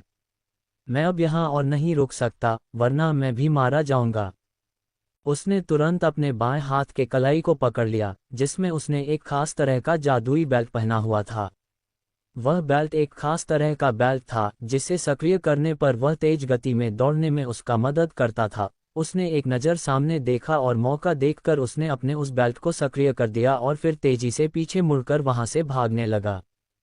ये देख सभी ने सोचा कि अभिजीत मारा जाएगा, लेकिन जल्द ही सभी ने देखा कि उसे कुछ नहीं हुआ और वह सफलतापूर्वक गुफा से बाहर निकलने में कामयाब रहा। लेकिन तभी सभी ने गौर किया कि बलि के मंच के पास जल रही 5 अग्निज्वालाओं में से एक अग्निज्वाला बुझ गई थी। ये देख सभी सोचने लगे कि क्या अब वे लोग भी यहाँ से बाहर जा सकते हैं, और क्या अब वो अदृश्य शक्ति उन पर हमला नहीं करेगी। तभी वहां खड़ा एक और लड़का वहां से भाग गया और वह भी गुफा से सही सलामत बाहर निकलने में कामयाब रहा। ये देख सभी वहां से भागना चाहते थे, लेकिन तभी उन लोगों ने देखा कि उस लड़के के जाते ही फिर से एक अग्निज्वाला बुझ गई थी और अब सिर्फ 3 ही अग्निज्वालाएं बची थी, जिसे देखकर सभी को सारा माजरा समझ में आ गया था कि जब तक वे तीनों अग्निज्वालाएं जलती रहेंगी, उनमें से 3 लोगों को यहाँ से बाहर निकलने से कोई नहीं रोकेगा। और इस बात को समझते ही सभी लोग यहाँ से बाहर निकलने के लिए तेजी से बाहर की ओर भागने लगे। लेकिन जैसे ही उनमें से 3 और लोग बाहर निकल गए थे, एक पथरीले दीवार ने बाकी सभी को अंदर ही रोक लिया था, जिससे अब वे सभी बहुत ज्यादा घबरा गए थे और अपनी बुरी किस्मत को कोस रहे थे। गुफा से 5 लोगों के निकलने के कारण वे पांचों ज्वालाएं बुझ चुकी थीं और अब गुफा में चारों तरफ अंधेरा पसर गया था और किसी को भी कुछ भी दिखाई नहीं दे रहा था। गुफा के अंदर बचे 6 लोगों में प्रलय और श्रेया के अलावा सुप्रिया और लीडर कुणाल भी थे और बाकी 2 लोगों में एक लड़का और एक लड़की थी। श्रेया ने डर से प्रलय को कस के गले लगा लिया था और रोते हुए कह रही थी, प्रलय मुझे बहुत डर लग रहा है, क्या अब हम सभी मारे जाएंगे? इसी बीच लीडर कुणाल ने मशाल जला दिया था। हालांकि जैसे ही उन्होंने ने मशाल की रोशनी में गुफा के अंदर का नज़ारा देखा तो सभी सहम गए। गुफा पूरी तरह से खाली था, ना तो वहां पर वो बड़ी सी पत्थर की मूर्ति थी और ना ही वह कठपुतली और ना ही एक भी कंकाल, सब कुछ गायब हो चुका था। फिर एक बार उन सभी के मन में प्रश्न उठने लगे थे कि अब कौन सी मुसीबत आने वाली है। वे सभी आने वाले खतरे के बारे में सोचकर चिंतित हो ही रहे थे कि तभी उन्हें एक लाल आंखों वाला चमगादड़ उड़ते हुए अपनी तरफ आते हुए दिखाई दिया, जिसे देख सभी घबरा गए। लेकिन उस चमगादड़ ने किसी को भी नुकसान नहीं पहुंचाया, बल्कि सभी के पैरों के पास एक एक कागज का टुकड़ा गिराकर चला गया, जिस पर शायद कुछ लिखा हुआ था। प्रलय तुरंत अपने नीचे गिरे कागज को उठाकर पढ़ने लगा, जिस पर लिखा था, तुम अपने साथियों में से किसी एक को मार दो, मैं तुम्हें जिंदा छोड़ दूंगा। ये पढ़कर प्रलय मन ही मन खुद में बड़बड़ाया, नहीं नहीं, मैं ऐसा नहीं कर सकता, मैं खुद जिंदा रहने के लिए अपने किसी साथी को नहीं मार सकता। ये सोचकर वह आगे बढ़ गया और जोर से बोला, देखो तुम जो कोई भी हो, मैं ऐसा नहीं कर सकता। अगर तुम्हारा कोई और शर्त हो तो बताओ, वरना मैं खुद के लिए अपने किसी साथी का जान। इससे पहले कि प्रलय आगे कुछ भी कह पाता, अचानक उसकी आवाज उसके मुंह में अटक गई। उसे अपने पीठ में तेज दर्द होने लगा था। उसे ऐसा लग रहा था जैसे कोई ठंडी चीज उसके पीठ में घुस गई हो। तभी उसे एहसास हुआ कि उसके पेट से तेजी से खून बहने लगा है। उसने हैरानी में जब अपने पेट पर हाथ फेरा तो उसे महसूस हुआ कि उसके पेट पर खंजर की 5 नोक हैं, जो उसके पीठ को चीरते हुए उसके पेट से बाहर निकल आए हैं।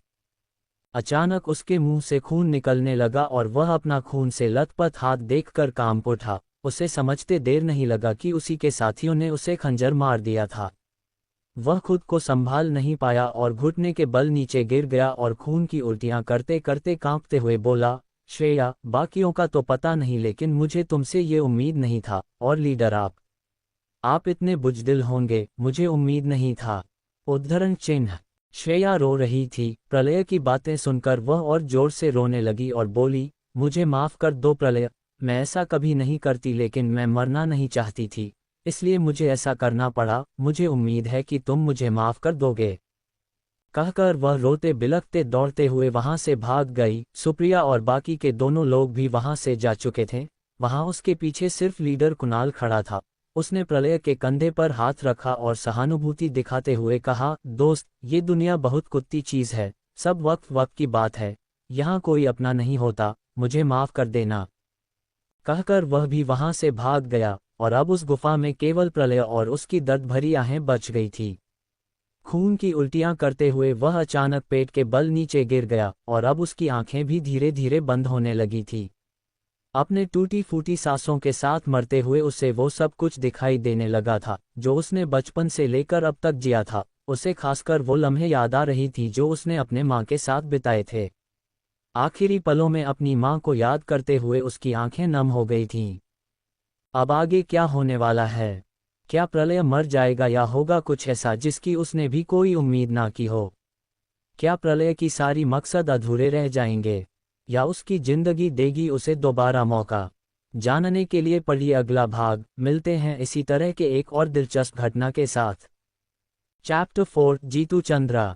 गुफा में पूरे 27 लोग आए थे, जिसमें से सिर्फ 5 लोग ही जिंदा बाहर जा पाए थे, और जबकि 16 लोग मारे गए थे और वहां बच गए थे सिर्फ 6 लोग, जिनके सामने उस गुफा के अदृश्य शक्ति ने एक शर्त रखा कि यदि वे अपने एक साथी को मार देते हैं तो वह उन्हें गुफा से जिंदा बाहर जाने देगा। प्रलय को ये शर्त मंजूर नहीं थी, क्योंकि वह अपने किसी भी साथी की हत्या नहीं करना चाहता था, लेकिन वह अपने जिन साथियों को नहीं मारना चाहता था उन्हीं लोगों ने अपनी जान बचाने के लिए उसे मार दिया था।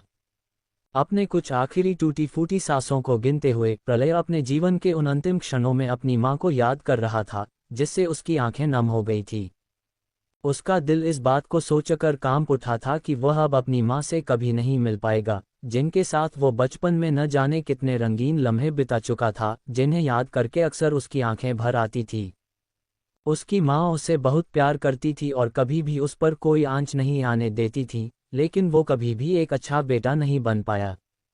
वह हमेशा से अपनी मां को स्वस्थ देखना चाहता था, लेकिन बदकिस्मती से कभी भी उसका ये सपना पूरा नहीं हो पाया। और आज वो मर रहा है, और जल्द ही जब वो मर जाएगा तो उसकी मां का देखभाल करने वाला इस दुनिया में कोई नहीं होगा, और वे भी कुछ ही दिनों में अपनी जहर की वजह से मर जाएंगी। इस बात से उसका दिल गहरी अवसाद में डूब गया। साथ ही उसे उस इंसान से और ज्यादा नफरत हो गया जिसने उसकी मां को जहर दिया था। काश कि मुझे एक और मौका मिल जाता, सोचते हुए उसने अपना दम तोड़ दिया और उसका शरीर शांत हो गया।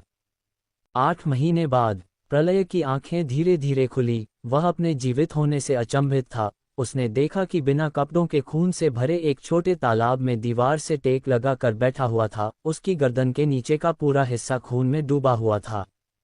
उस खून के तालाब से बहुत ही गंदी बदबू आ रही थी, जिससे उसे उल्टी आने लगी। उसने बहुत मुश्किल से अपनी मतली की भावनाओं पर नियंत्रण किया और उठ खड़ा हुआ, और उसने पाया कि उस तालाब में घुटने तक खून भरा हुआ था। उस खूनी तालाब से बहुत अधिक मात्रा में आध्यात्मिक ऊर्जा उत्सर्जित हो रही थी। प्रलय इस समय सदमे में था और जानना चाहता था कि वह इस वक्त कौन सी जगह पर है, इसलिए उसने तालाब को नज़रअंदाज कर दिया, वरना वो यहाँ रुककर साधना करना चाहता। खैर, उसने जैसे ही आसपास नजर घुमाई वह चौंक गया। चारों तरफ बादल ही बादल थे, जिसके अंत की कोई सीमा नहीं थी। तभी उसकी नज़र दूर एक सिंहासन पर गई। उससे कुछ दूरी पर एक ऊंचे मंच जैसे स्थान पर सिंहासन था। उस सिंहासन की बाहरी आवरण चांदी के बने हुए थे और उस पर चमकीले हरे रंग के गद्दे लगे हुए थे, और साथ ही उसके सिरहाने पर हीरे मोती और कीमती रत्न जड़े हुए थे। उसकी चमक दमक देखकर ऐसा लग रहा था जैसे कि उस पर स्वयं भगवान विराजते हों। आसपास के नज़ारे को आश्चर्यचकित नज़रों से देखते हुए वह खुद में बड़बड़ाया, क्या मैं मरकर स्वर्ग में आ गया हूँ? वह तालाब से बाहर निकल गया और बादलों के ऊपर बने स्वर पत्थर के सुंदर पथ पर चलते हुए उस सिंहासन की ओर बढ़ने लगा। तभी उसकी नज़र दूर से अपनी तरफ आती हुई 2 आकृतियों पर पड़ी और वह चौंक गया। वे दोनों सफ़ेद आकृतियां तेजी से उड़ते हुए उसकी तरफ आ रही थीं। जल्द ही वे दोनों आकृतियां उसके सामने उतर गई, जिन्हें देखकर प्रलय बहुत ज्यादा शर्मा गया। वे दोनों आकृतियां असल में लड़कियों की थी, और फिलहाल उसके सामने सफ़ेद पोशाक में 2 बेहद खूबसूरत सुंदरियां खड़ी थीं, जो बिना कपड़ों के प्रलय को शर्माते हुए देखकर हंस रही थी। वे दोनों लड़कियां परियों की तरह सुंदर थी और दोनों का ही रूप एक जैसा था। बोले तो दोनों जुड़वा लग रही थीं। उनकी दूध सी सफ़ेद त्वचा मक्खन की तरह मुलायम और बर्फ की तरह ठंडी थी।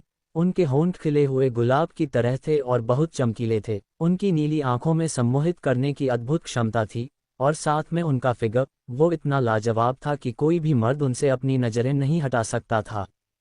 अपने हाथों से अपने शरीर को उनसे छुपाने की कोशिश करते हुए प्रलय चिल्लाते हुए बोला, फ्लश्ड, बेशर्म लड़कियों, मुझे घूरना बंद करो, और तुम दोनों कौन हो और यहाँ मेरे पास क्यों आए हो?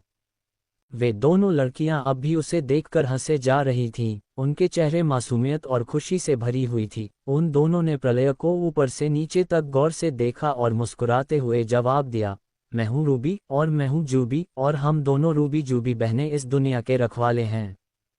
इतना कहते हुए वे दोनों बहनें उसके बेहद करीब आ गई और अपनी मदहोश कर देने वाली अदाएं दिखाते हुए उसके ऊपर अपना हाथ फेरने लगी और खुश होने लगीं।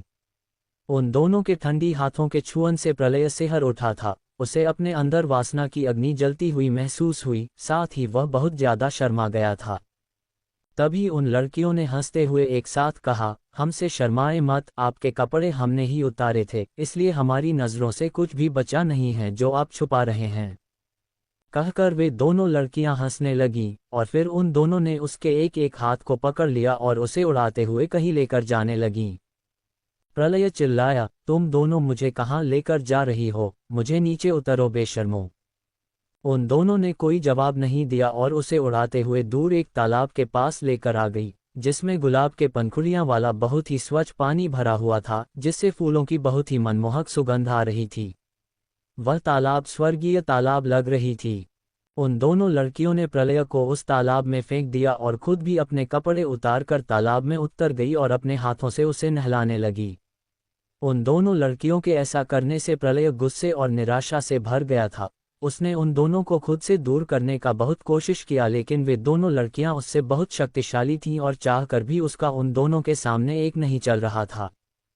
तभी उनमें से रूबी नाम वाली लड़की ने कहा, आपको इतना प्रतिरोध दिखाने की कोई ज़रूरत नहीं है। जब तक आपके शरीर पर लगा खून पूरी तरह से साफ नहीं हो जाता, हम आपको नहलाते रहेंगे, इसलिए शांत हो जाए और हमें अच्छे से आपको नहलाने दीजिए। प्रलय चीखा, मैं खुद भी नहा सकता हूँ, तुम लोग मेरे साथ जबरदस्ती क्यों कर रही हो, क्या तुम्हें शर्म नहीं आती? क्या शर्म? ये कहकर उन दोनों ने एक दूसरे को देखा और जोर जोर से हंसने लगीं। ये देख प्रलय और निराश हो गया। प्रलय का उतरा हुआ मुंह देखकर जूबी उससे बोली, आप चिंता क्यों करते हैं? दो इतनी खूबसूरत सुंदरियां आपको नहला रही हैं, आपको तो आराम से हमारे खूबसूरत बदन को छूने और निहारने के मजे लेना चाहिए, पर आप हैं कि नखरे दिखा रहे हैं। अगर आपके जगह कोई और होता तो वह हमारे साथ नहाने के लिए पागल हो जाता। आप अपने आप को भाग्यशाली समझिए जो आपको हम सुंदरियों के साथ नहाने का मौका मिला है, वरना हर किसी की किस्मत इतनी अच्छी नहीं होती कि उन्हें रूबी जूबी के साथ नहाने का मौका मिल जाए। प्रलय उन लड़कियों से बहस करके अपना मूड नहीं खराब करना चाहता था, इसलिए उसने अपनी आंखें बंद कर ली और उन्हें खुद को नहलाने दिया। और वैसे भी वे दोनों लड़कियां उसके साथ किसी भी तरह का बुरा बर्ताव नहीं कर रही थीं, जो उसे खराब लगता। कहीं ना कहीं उसे दोनों के छुअन से आनंद आ रहा था। वे दोनों उसे अच्छे से नहलाने के बाद उस तालाब से बाहर लेकर आ गई। फिर उन दोनों ने मुलायम कपड़े से उसके शरीर से पानी सुखाया और उसका मालिश करने लगी। प्रलय ने कोई विरोध नहीं किया और वे लोग जो कर रही थीं उन्हें करने दिया, और वैसे भी उसमें इतनी सामर्थ्य नहीं थी कि वे उन लड़कियों को खुद के साथ कुछ भी करने से रोक सके। फिलहाल प्रलय कुछ कर सकता था तो बस आनंद की अनुभूति। फिलहाल उसे राजाओं महाराजाओं वाली अनुभूति हो रही थी और वह आराम से लेटा हुआ इसके मज़े ले रहा था।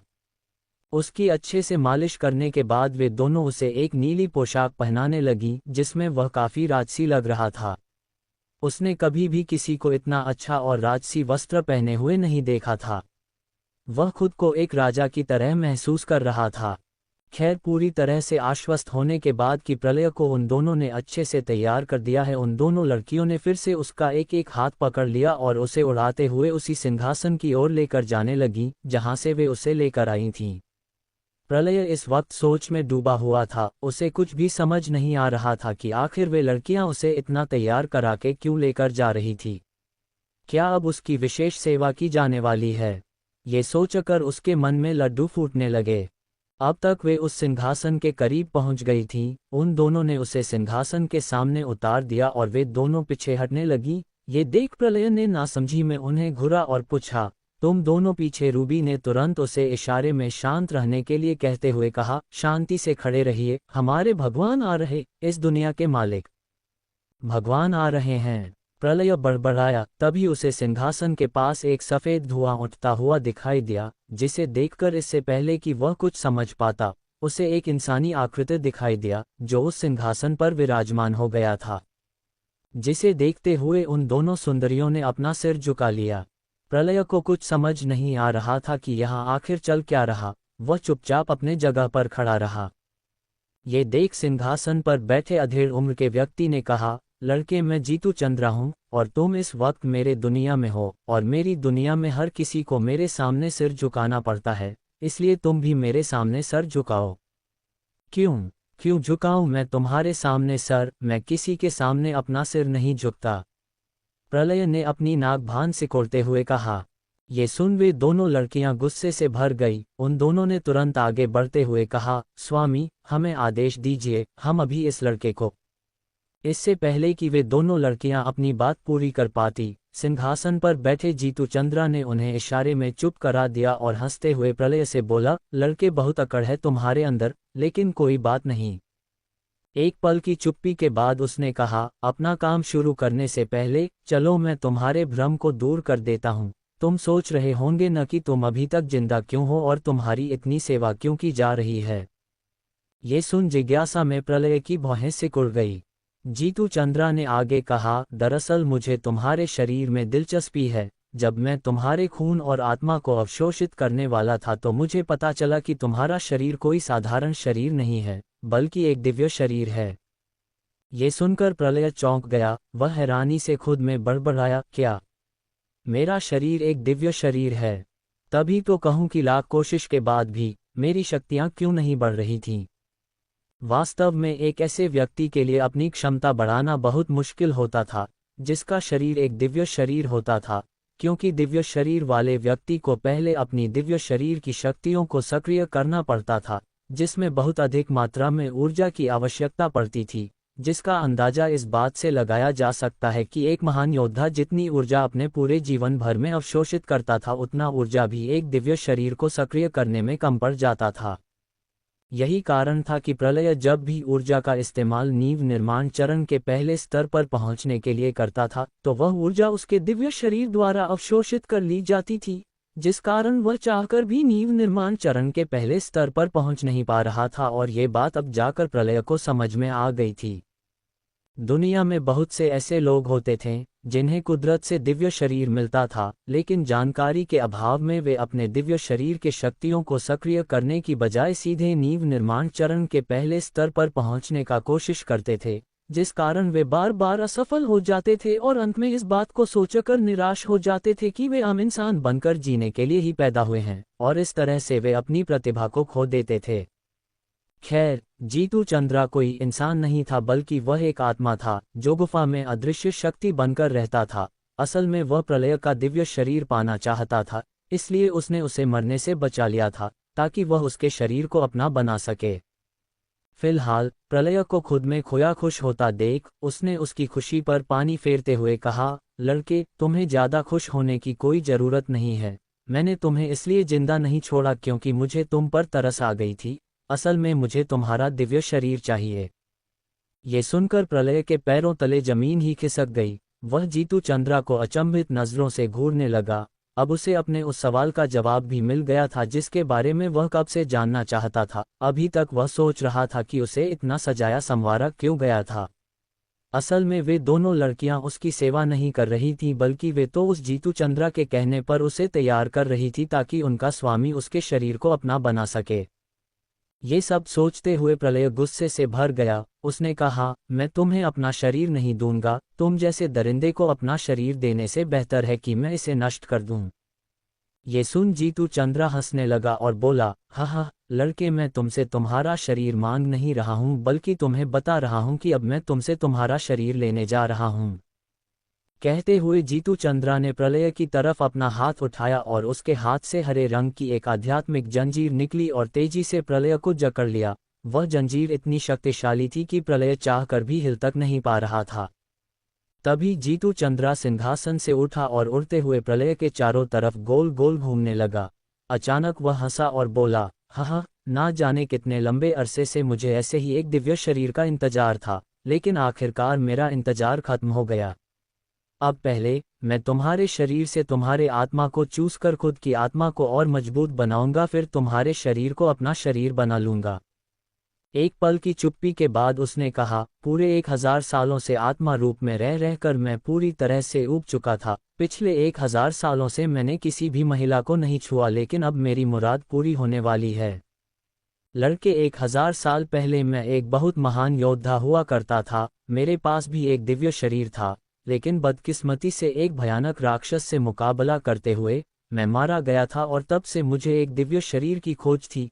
क्योंकि मेरी मजबूत आत्मा को कोई भी साधारण शरीर नहीं झेल सकता, इसलिए आज तक मुझे बिना शरीर के ही जीना पड़ रहा था। लेकिन तुम्हारी वजह से अब मुझे बिना शरीर के नहीं जीना पड़ेगा। कहते हुए जीतू चंद्रा जोर जोर से हंसने लगा और तब तक हंसता रहा जब तक कि उसके दाहिने हाथ के हथेली पर एक सुनहरा ज्वाला प्रज्वलित नहीं हो गई। फिर उसने अपने हाथ को प्रलय की ओर घुमा दिया और उसके ऐसा करते ही उसके हाथ में मौजूद सुनहरी ज्वाला से एक सुनहरी किरण निकली और तेजी से प्रलय के शरीर से टकरा गई, जिससे प्रलय के शरीर से धुंधले कोहरे के रूप में उसकी आत्मीय ऊर्जा निकलकर उस व्यक्ति में सामने लगी। अगले ही पल प्रलय दर्द में चीखने लगा। इस दौरान उसे ऐसा महसूस हो रहा था जैसे कि किसी ने बेरहमी से उसके शरीर में अनगिनत सुइयां घोंप दी हो, जिनका दर्द उसकी सोच से भी अधिक दर्दनाक था। अब आगे क्या होने वाला है? क्या जीतू चंद्रा प्रलय से उसका शरीर छीन पाएगा? चैप्टर 5 पासा पलटा। जीतू चंद्रा प्रलय के दिव्य शरीर को अपना शरीर बनना चाहता था और उसने इसका शुरुआत भी कर दिया था प्रलय के आत्मीय ऊर्जा को अवशोषित करते हुए। प्रलय इस समय दर्द में जोर से चीख रहा। ये देखकर जीतू चंद्रा की हंसी रुक नहीं रही थी।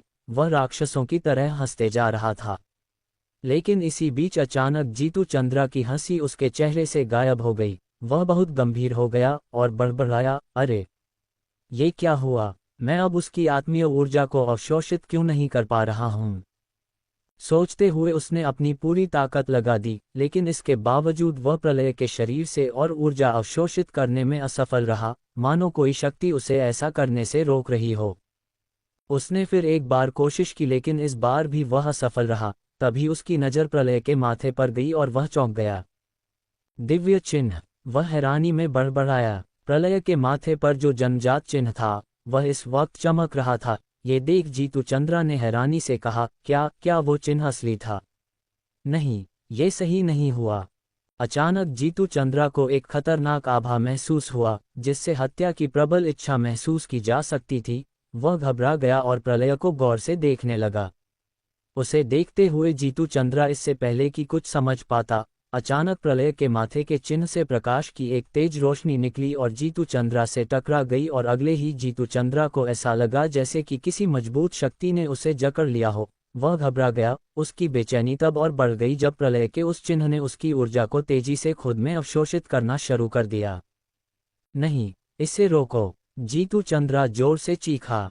जीतू चंद्रा को मुसीबत में देखकर वहां खड़ी वे दोनों लड़कियां उसकी मदद करने के लिए तेजी से प्रलय की ओर भागी, लेकिन जैसे ही उन दोनों ने प्रलय पर हमला किया, एक मजबूत आभा ने उन्हें दूर धकेल दिया। प्रलय का शरीर जीतू चंद्रा के ऊर्जा को तेजी से खुद में अवशोषित कर रही थी। कुछ ही पलों में जीतू चंद्रा का आत्मा सिकुड़ गई, जैसे उसकी सारी ऊर्जा चूस ली गई हो। देखते ही देखते एक वक्त ऐसा आया जब जीतू चंद्रा की अधिकतम ऊर्जा खत्म हो गई थी और उसकी आत्मा एक दाने के जितना छोटी हो गई थी। अचानक प्रलय ने अपनी पूरी ताकत लगा दी और जैसे ही उसने ऐसा किया, जीतू चंद्रा का नामोनिशान मिट गया। इसके ठीक तुरंत बाद अचानक एक रोशनी चमकी और प्रलय के हाथ में एक अंगूठी प्रकट हो गई, और जैसे ही ऐसा हुआ, रूबी और जूबी दोनों बहनों ने भागते हुए आकर उसके सामने घुटने टेक दिए और अपना अपना सिर नीचे झुकाकर कहने लगी, स्वामी की जय हो, स्वामी की जय हो। आज से इस दुनिया के भगवान आप हैं और आप ही अब हमारे नए स्वामी हैं। प्रलय का शरीर इस समय दिव्य पुरुष की तरह चमक रहा था। उसने महसूस किया कि जीतू चंद्रा के ऊर्जा को अवशोषित करके उसके दिव्य शरीर की शक्तियां सक्रिय हो गई हैं, लेकिन साथ ही अत्यधिक ऊर्जा अवशोषित करने के कारण उसके अंदर ऊर्जा के असंतुलन की स्थिति पैदा हो गई है। उसने एक नज़र रूबी जूबी को देखा और उन्हें नज़रअंदाज करके वहीं बैठकर साधना करने लगा। वह अपने शरीर में मौजूद ऊर्जा को संतुलित करने और अपने शरीर के साथ सामंजस्य बैठाने की कोशिश करने लगा, जिससे वह अपने अंदर की शक्ति को नियंत्रित कर सके। वह लगातार कई दिनों तक साधना करता रहा जब तक कि उसके शरीर में हो रही ऊर्जा की उथल-पुथल शांत नहीं हो गई थी।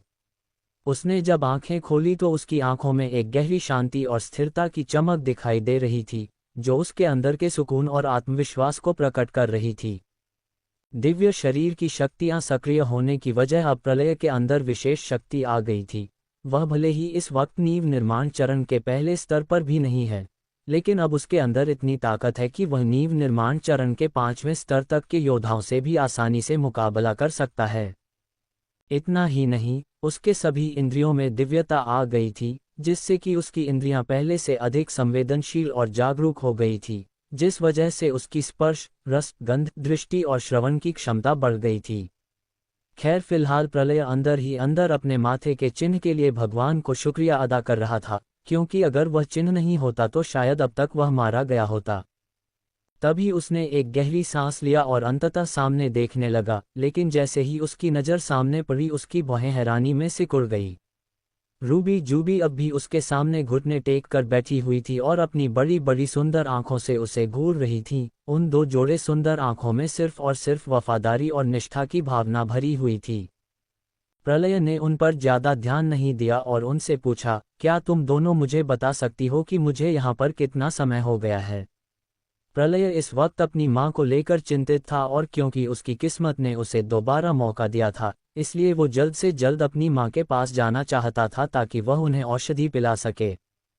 प्रलय की बात सुनकर दोनों बहनों ने एक पल के लिए सोचा और जवाब दिया, स्वामी, आपको यहाँ पर लगभग 9 महीने हो चुके हैं।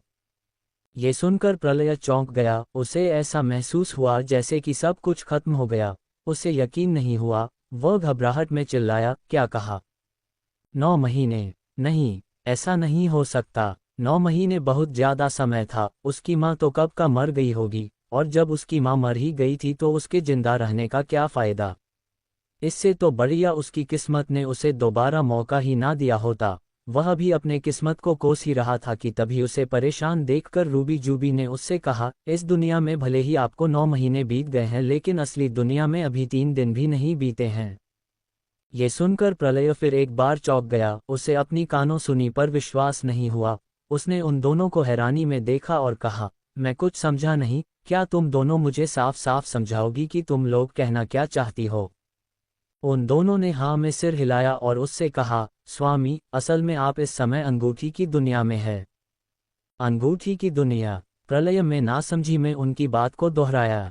उन दोनों ने कहा, हाँ स्वामी, आप इस वक्त अंगूठी की दुनिया में है। इस अंगूठी की दुनिया को जीतू चंद्रा ने 1000 सालों पहले अपने अभ्यास के लिए बनाया था। इस दुनिया की गति वास्तविक दुनिया से 100 गुना तेज है, यानी कि यहाँ के 100 दिन वास्तविक दुनिया के 1 दिन के बराबर हैं। प्रलय बहुत हैरान था। उसने इस बारे में पहले भी सुन रखा था कि दुनिया में कुछ ऐसे भी लोग होते हैं जो इतने शक्तिशाली होते हैं कि वे अपना खुद का दुनिया बना सकते हैं, जहां समय भी उनके अनुसार चलता है। प्रलय को सब कुछ समझ में आ गया था। उसने सोचा, अगर जीतू चंद्रा के पास उसका वास्तविक शरीर होता तो वह उसका बाल भी बांका नहीं कर पाता। वास्तव में जीतू चंद्रा ने बहुत अद्भुत दुनिया बनाई थी। इस दुनिया का 100 सालों का अभ्यास बाहरी दुनिया के 1 साल के अभ्यास के बराबर होगा। जीतू चंद्रा ने इस दुनिया को ये सोचकर बनाया होगा कि वह इसमें अभ्यास करके संसार का सबसे शक्तिशाली इंसान बन जाएगा। लेकिन दुर्भाग्य से वह 1000 सालों पहले मारा गया था और पिछले 1000 सालों से वह आत्मा के रूप में भटकता रहा था। वरना अगर वह जीवित होता और पिछले 1000 सालों तक इस दुनिया में रहकर अभ्यास किया होता तो वह उसके लिए 1 लाख सालों के अभ्यास के बराबर होता, जो कि इतना लंबा अवधि है कि प्रलय इसकी कल्पना भी नहीं कर सकता है कि इसके बाद जीतू चंद्रा की शक्तियां कितनी भयावह होती। वह तो चुटकियों में धरती का अस्तित्व मिटा देता। एक गहरी सांस लेते हुए प्रलय ने खुद को इस ख्याल से बाहर निकाल लिया और अब उसे उन दोनों बहनों पर दया आ रही थी। उसने सोचा, जीतू चंद्रा बहुत ही क्रूर था। उसने इन दोनों लड़कियों को न जाने कब से इस दुनिया में अपना गुलाम बनाकर रखा था, और क्योंकि इस दुनिया का मालिक अब प्रलय है, इसलिए वे दोनों लड़कियां अब उसे अपना मालिक मानने लगी हैं। प्रलय ने सोचा, वह जीतू चंद्रा की तरह कोई भी काम नहीं करेगा और इन दोनों लड़कियों को इस दुनिया से आज़ाद कर देगा ताकि वे भी अपना जीवन अपनी मर्जी से जी सके। तभी उसने उन दोनों से पूछा, तुम दोनों इस दुनिया में कब से हो? प्रलय के इस बात पर उन दोनों ने एक दूसरे को देखा और कहा, शुरू से। जीतू चंद्रा ने जब इस दुनिया को बनाया था तब उसने इस दुनिया की रखवाली करने के लिए हम दोनों को भी बनाया था। तभी उन दोनों ने उसकी भ्रम को दूर करते हुए कहा, स्वामी, असल में हम दोनों इंसान नहीं हैं, बल्कि हम दोनों जीतू चंद्रा के बनाए हुए 2 कठपुतली हैं। कहते हुए वे दोनों एक मंत्र बुदबुदाने लगी। अगले ही पल वे दोनों धातु के एक एक टुकड़ों में बदल गईं। प्रलय ने हैरानी में धातु के उन दोनों टुकड़ों को देखा और उन्हें अपने हाथ में उठा लिया। कुछ देर उन्हें घूरने के बाद उसने उनमें अपनी शक्तियां इंजेक्ट कर दी। अगले ही पल वे दोनों धातु के टुकड़े चमक उठे और फिर से रूबी जूबी में बदल गए। प्रलय ने उन दोनों को जीतू चंद्रा के अद्भुत रचना के रूप में देखा। वे दोनों वास्तव में इतने असली लगते थे कि कोई भी उन्हें देखकर धोखा खा सकता था, और जब तक उन्हें न बताया जाए कि वे दोनों इंसान नहीं हैं, कोई भी उन्हें इंसान ही समझेगा। अपने लंबे समय के चुप्पी को तोड़ते हुए प्रलय ने उनसे कहा, मुझे इस अंगूठी की दुनिया से बाहर निकलना है। क्या तुम दोनों मुझे बता सकती हो कि मैं ऐसा कैसे कर सकता हूँ? रूबी ने तुरंत कहा, बहुत आसान है, आपको बस सोचना है कि आप यहाँ से बाहर जाना चाहते हैं, इसके बाद आप खुद ही बाहर पहुँच जाएंगे। ये सुनकर प्रलय की भौहें सिकुड़ गईं। उसने हैरानी में पूछा, क्या यहाँ से बाहर निकलना इतना आसान है? जूबी ने प्रलय के भ्रम को दूर करते हुए कहा, ये नियम सिर्फ आप पर ही काम करेगा, क्योंकि आप इस दुनिया के मालिक बन चुके हैं, इसलिए आप केवल सोचने भर से इस दुनिया में आ जा सकते हैं, लेकिन आपके अलावा और कोई भी ऐसा नहीं कर सकता। वे ना तो अपनी मर्जी से इस दुनिया में प्रवेश कर सकते हैं और ना ही यहाँ से बाहर निकल सकते हैं। अंगूठी की दुनिया से बाहर निकलने के पहले प्रलय ने कुछ और देर तक उन दोनों से बातें की, जिससे और भी कई चीजें उसके समझ में आ गई, और अंततः वह अंगूठी की दुनिया से बाहर आ चुका था। और फिलहाल वह उसी गुफा में था जिसमें उसने अपनी आखिरी सांसें ली थी। जीतू चंद्रा को खत्म करने पर प्रलय को जो अंगूठी प्राप्त हुई थी, वो दुनिया असल में इसी अंगूठी के अंदर बनी हुई थी। तभी प्रलय ने अंगूठी के ऊपर अपना हाथ घुमाया और उसके हाथ में एक प्राचीन पुस्तक आ गई। प्रलय ने उस पुस्तक को गौर से देखा। इस प्राचीन पुस्तक के बारे में प्रलय को रूबी जूबी ने बताया था, जो कि जीतू चंद्रा का पुस्तक था। हालांकि इस पुस्तक का असली मालिक कोई और था, लेकिन ये पुस्तक पिछले 1000 सालों से जीतू चंद्रा के ही पास था। इस प्राचीन पुस्तक के बारे में रूबी और जूबी ने उसे बताया था कि इस पुस्तक को हजारों साल पहले एक राक्षसी देवता ने, जो पूरे ब्रह्मांड का सबसे शक्तिशाली जीव था, उसने लिखा था। उस राक्षसी देवता के पास जितना भी ज्ञान था और उसके पास जितनी भी जादुई चालें थी, सबको उसने इस पुस्तक में लिख दिया था। इस पुस्तक के अंदर जितने भी रहस्य लिखे हुए हैं, अगर कोई भी इसका अभ्यास कर लेता है, यानी उन सभी को सीख लेता है, तो स्वर्ग और धरती लोक दोनों उसके हाथ में होगा और वह इन दोनों पर राज कर सकता है। असल में जीतू चंद्रा की मौत के पीछे इसी प्राचीन पुस्तक का हाथ था। राक्षस जाति के लोग इस पुस्तक को पाना चाहते थे, क्योंकि इस पुस्तक को उन्हीं के देवता ने लिखा था। इसलिए जीतू चंद्रा और उनके बीच 1000 सालों पहले बहुत भयंकर लड़ाई हुई थी, जिसमें जीतू चंद्रा मारा गया था, लेकिन उसने इस पुस्तक को राक्षसों के हाथ नहीं लगने दिया था। उस पुस्तक को अपने स्टोरेज अंगूठी में रखने के बाद प्रलय ने आध्यात्मिक मनके को निकाल लिया। आध्यात्मिक मनका भी जीतू चंद्रा के कीमती खजानों में से एक था, जो प्रलय के लिए बहुत ही फायदेमंद था। आध्यात्मिक मनका एक गोलाकार नीला पत्थर था, जो आकार में एक मध्यम आकार के धतूरे के जितना बड़ा था और बहुत ही चिकना था, जिस पर नाखून के जितने 5 छोटी छोटी लकीरें खींची हुई थी। आध्यात्मिक मनका एक ऐसा पत्थर था जो असीमित मात्रा में आध्यात्मिक ऊर्जा संग्रहित करने की क्षमता रखता था। प्रलय आध्यात्मिक मनके में आध्यात्मिक ऊर्जा संग्रहित करके इसका इस्तेमाल अंगूठी की दुनिया में तेजी से अपनी क्षमता बढ़ाने में कर सकता था। फिलहाल प्रलय बहुत उत्साहित था। उसने सोचा अब उसे शक्तिशाली होने से कोई नहीं रोक पाएगा।